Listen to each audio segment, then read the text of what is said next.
I first want to thank you for guiding a process which has enabled us to examine and to consider what may be the most complex issues to come before this committee. This committee has gone further than ever before in attempting to blaze a pathway towards affordability for all Americans that has eluded us for decades, if not a century. To your credit, Mr. Chairman, you have predicated this process on substance rather than politics, and it's been remarkable for the absence of rancor, and that's a tribute to you and to Senator Grassley, who also shares an abiding concern for health security for Americans and who has thoughtfully and constructively offered myriad approaches to the bill before us. Indeed, the last 2 weeks we've considered more than hundreds of amendments.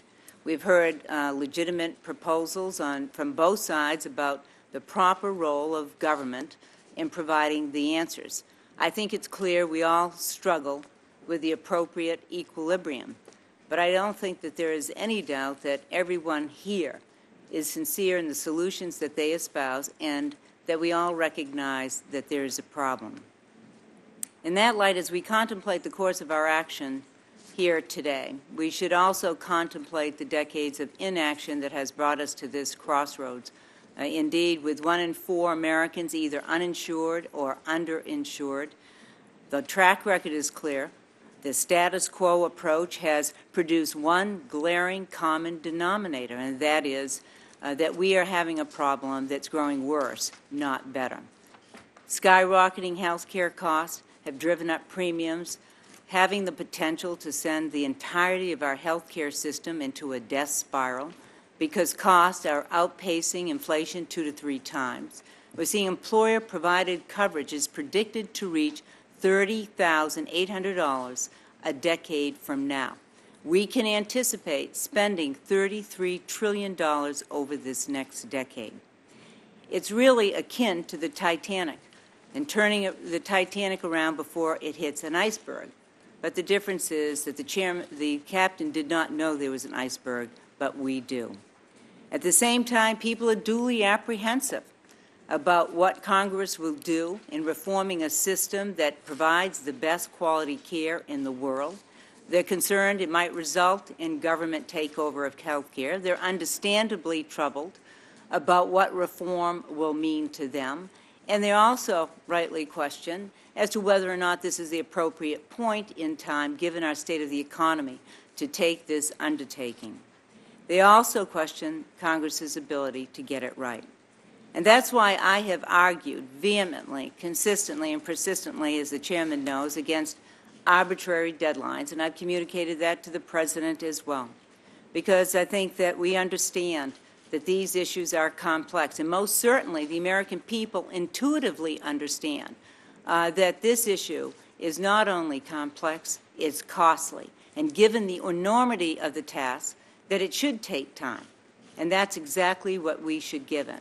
And if there's anything that I've learned over my more than 30 years of legislative experience, that the best way to allay people's concerns is to systematically address these issues, their views, their viewpoints, and the alternatives. Now, the mark before us produces some bipartisan landmark reforms, which is to end the unfair, flagrant insurance practice policies that have devastated Americans for decades.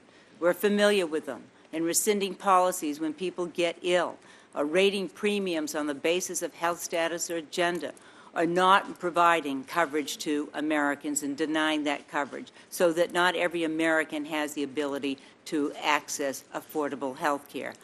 This bill also does navigate ideologies. It bolsters what works in the system and engenders quality and competition, lowering premiums, achieving savings, which is critically important, as well as changing the accelerating cost curve of health spending.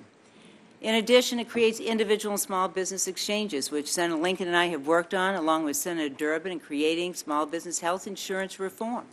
This is critical because it will create a powerful marketplace for creating that competition and lowering premiums, which is so critical, by providing access for the very first time to national plans that will be offered across all state lines in all 50 states, which I propose, because I think that that is going to be so important in injecting competition in the marketplace. I'm also pleased that in this mark includes a provision to expand low-income affordability for people in the exchanges, adding significant number of small businesses that will have access to the exchanges immediately, which is also going to be critical in creating and enhancing the power of these exchanges. As CBO has indicated, these exchanges will help tens of millions of Americans to have insurance and to achieve savings in coverage.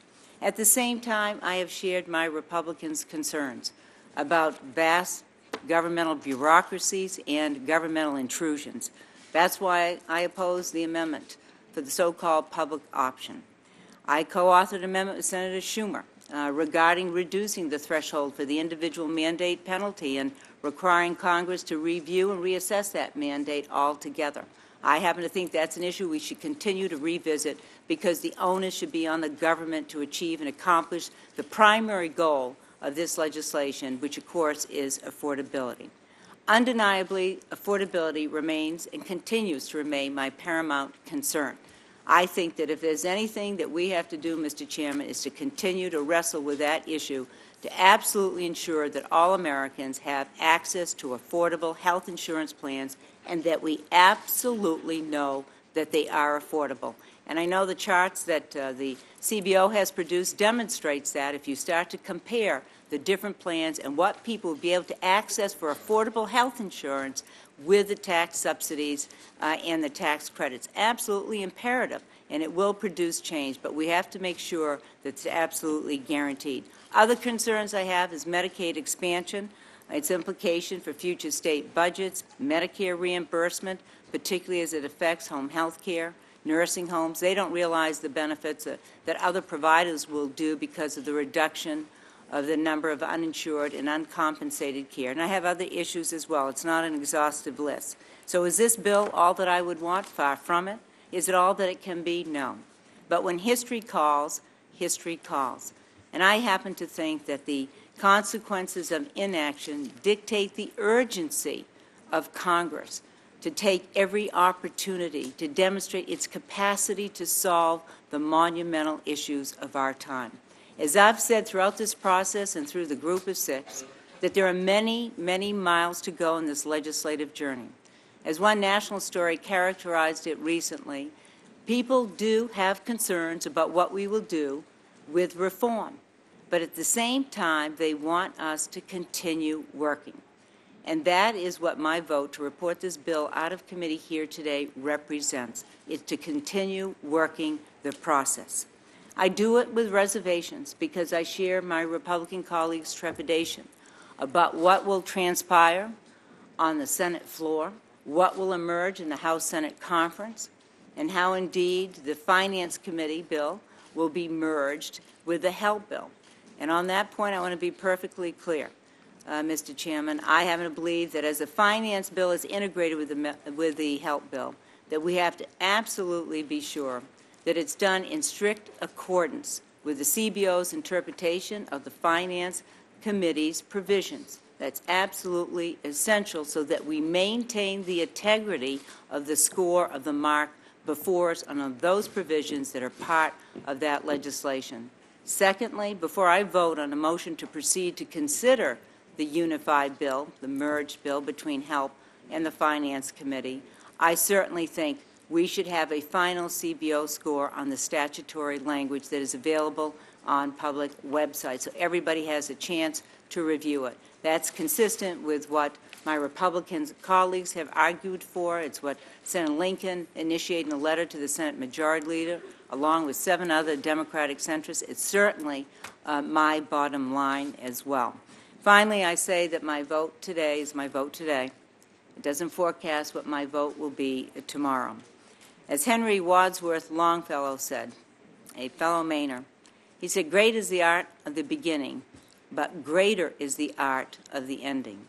So as this process goes forward, I hope that we give due deference to the scope and the complexity of the issue before us. and that we do everything possible to develop a greater propensity for bipartisanship and achieving broader support for this legislation, and resist the temptations and the impulses to retreat into partisanship. The majority has the votes. It has the votes in the House, it has the votes in the Senate. So it shouldn't be about the mathematics of vote counting, but rather the mechanics of getting the best policy. Because after all, 1/6 of our economy, the health security, and the financial well-being of all Americans should not be at the mercy of one vote margin strategy. I happen to believe the credibility of the process will dictate the credibility of the outcome. I recall, Mr. Chairman, when you convened this committee early on this year on the first meeting regarding health care reform, and you indicated it was your foremost priority. You also expressed a desire to do everything we could to achieve broad bipartisan support. And I know that that goal has eluded us here today, but it's something that we should continue to make it happen. I think that it would certainly engender the confidence of the American people. Thank you, Mr. Chairman.